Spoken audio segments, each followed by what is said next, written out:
Welcome to a new episode from Perfect English Podcast. Today we're going to talk about how to ask for repetition in different ways. You ask someone to repeat what they have said when you have not heard them or when you have not understood them. You can also ask someone to repeat what they have said when you feel that what they have said is impolite or surprising. We'll start by looking at how you can ask someone for repetition in an informal way. In an informal situation, you usually ask someone to repeat what they have said using a short fixed expression such as sorry, I'm sorry, or pardon. For example, have you seen the health guidebook anywhere? Sorry? Seen the health guidebook? Well, what about it? I'm sorry? What about it? How old is she? Pardon? I said, how old is she? Some people say, come again? For example, it's on Monday. Come again? Monday. In American English, excuse me is generally used. Some people say, pardon me? For example, you do see him once in a while, don't you? Excuse me? I thought you saw him sometimes. Some people use what, you what, or a to ask someone to repeat something, but you have to be careful because these expressions are not exactly considered polite. They're a little bit on the impolite side. For example, do you want another coffee? What? Do you want another coffee?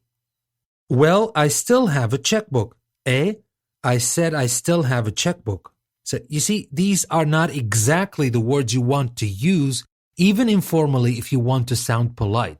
You can use a WH word to check part of what someone has said. For example, can I speak to Nikki, please? Who? Nikki. We've got a special offer in April for Mallorca. For where? Mallorca. I don't like the tinkling. The what? The tinkling. If you think you heard what someone said but are not sure or are surprised, you can repeat it or repeat part of it, making it sound like a question. For example, I just told her that rain's good for her complexion. Rain? I have a message for you. A message? You can also add again to the end of a question when you are asking someone to repeat something that they told you a little while ago and which you have forgotten. For example, we say, what's his name again? Or, where are we going again? And now let's move to how to ask someone for repetition, but in a more formal way. When talking to someone you do not know well, for example, on the phone, you use longer expressions such as, sorry, what did you say? Or, I'm sorry, I didn't quite catch that. I'm sorry, I didn't hear what you said. I'm sorry, would you mind repeating that again? And would you repeat that, please? For example, what about tomorrow at 3? Sorry, what did you say? I said, what about meeting tomorrow at 3? Would you repeat that? I didn't quite catch it. The expressions beg your pardon and I beg your pardon are sometimes used, but they are fairly formal and old-fashioned. But you could still hear them from time to time. For example, did he listen to you? Beg your pardon? Did he listen to you? Did they have a dog? I beg your pardon? I said, did they have a dog?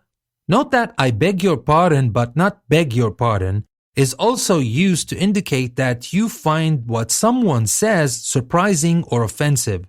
In this case, the word beg is stressed. For example, where the devil did you get her? I beg your pardon?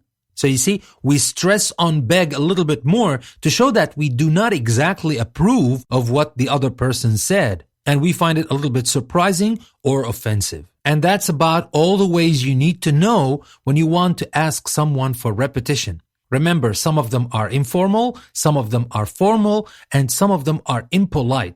Thank you very much. I'll see you in the next episode. I hope you have learned a lot today, and I'm pretty sure that your English is a step closer to perfect English. This was your host, Danny. Don't forget to subscribe. I'll see you next time.